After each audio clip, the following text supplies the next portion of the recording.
একজন আলেমকে সমন্বয়ক সার্জিস আলম দেখতে গিয়েছেন, যার দু চোখ এই 5ই আগস্টের আগে আন্দোলনে স্বৈরাচারের গুলিতে হারিয়েছেন। এই দু চোখের মূল্য কি আপা দিতে পারবেন, ভাইরা দিতে পারবেন? এরপরে লিখেছেন, ঢাকা মেডিকেল সহ বিভিন্ন হসপিটালে কেউ পা হারিয়েছেন, হাত হারিয়েছেন। এই যে স্বেচ্ছাচারিতার কারণে যে স্বৈরাচাররা এই সমস্ত মানুষের অঙ্গহানি ঘটাইল, বিকলাঙ্গ পঙ্গু করল, কিয়ামতের ময়দানে হক্কুল ইবাদের গুনাহের দায়ভার তাদের মাথার উপরে আসবে কি না?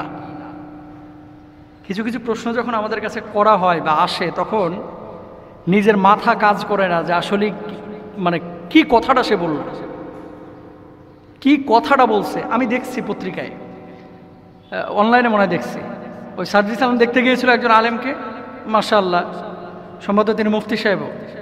দুই চোখ, যেই দুই চোখ দিয়ে কোরআন হাদিস পড়তো, পড়াইতো, যেই দুই চোখ দিয়ে খুতবা প্রদান করতো, দেখতো, সে দুই চোখ গুলির আঘাতে শেষ হয়ে গেছে।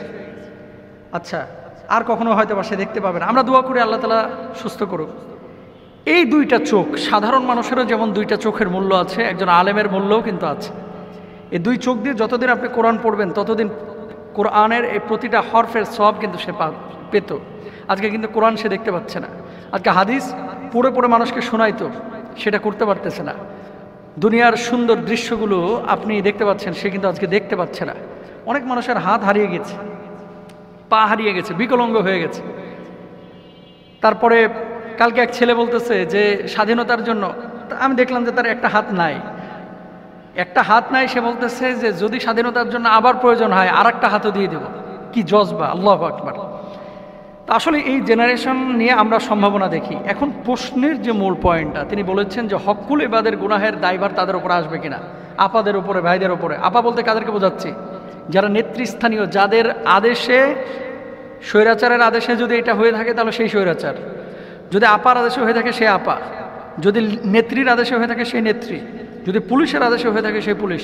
হক্কুল ইবাদের সাথে সম্পৃক্ত হবে কিনা? শুনেন, দুইটা পাপ কিন্তু আল্লাহ তাআলা মাফ করবে না। এই যারা গুলি করছে, সব তো আর ক্যামেরায় নাই, কিন্তু কিরামান কাতিবিন লিখে রেখেছে কে কোনটা গুলি করেছে অন্যায়ভাবে, এটা লিখে রেখেছেন না।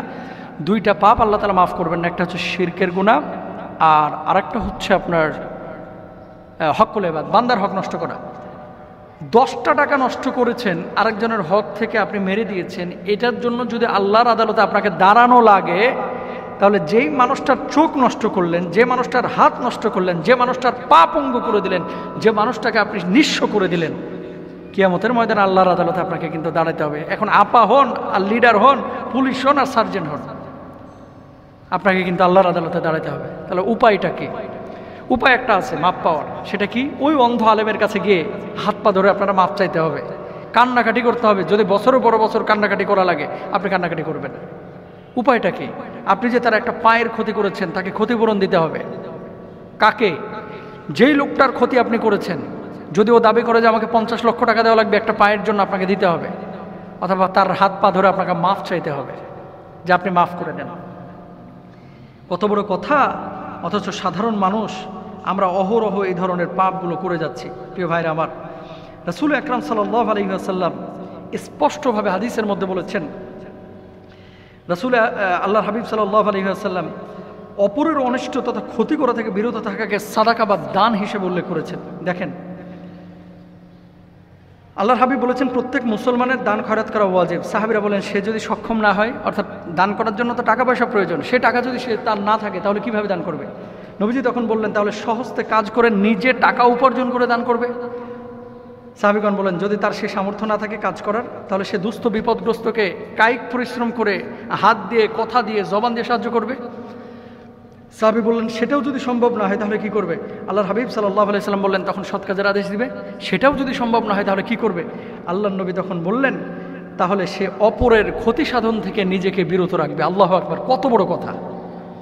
তার মানে কি, অন্যের ক্ষতি যদি আপনি না করে নিজে নীরবতা অবলম্বন করেন, ধরেন কারো উপকার করতে পারলেন না, কিন্তু কারো ক্ষতি করেন না। ভাই প্লিজ, আপনি উপকার করতে পারেন নাই, আবার ক্ষতিও করেন নাই। আল্লাহর নবী বলতেছেন, এই যে মানুষটি ক্ষতি করার সামর্থ্য থাকা সত্ত্বেও, পুলিশ হয়ে গুলি করার সামর্থ্য তার ছিল, তারপরে লিডার হয়ে আরেকজনের ক্ষতি করার সামর্থ্য তার ছিল, ভূমি অফিসে কাজ করার পরে ঘুষ খাওয়ার সামর্থ্য তার ছিল, সে ঘুষ খাইল না, সে ক্ষতি করলো না।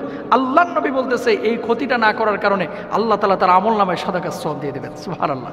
তাহলে এই জিনিসটা দেখেন কত বড় কথা।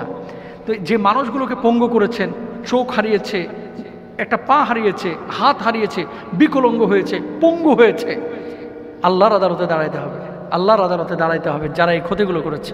সুতরাং দুনিয়ার জিন্দেগি খুবই ক্ষণস্থায়ী। আপনি লিডার হন, আপা হন, ভাই হন, নেত্রী হন, আপনি আসেন, আসার পরে হয় তাদের কাছে মাপ চান অথবা তাদের কাছে ক্ষমা চান, ক্ষতিপূরণ দেন, আল্লাহ তাআলা ক্ষমা করবেন ইনশাআল্লাহ তাআলা। কিন্তু এগুলো যদি ক্ষমা না চেয়ে কোনো মানুষ মারা যায় কিয়ামতের ময়দানে সরাসরি আল্লাহর আদালতে দাঁড়াইতে হবে, কোনো সন্দেহ নাই। আল্লাহ তাআলা আমাদেরকে বোঝার তৌফিক দান করুন।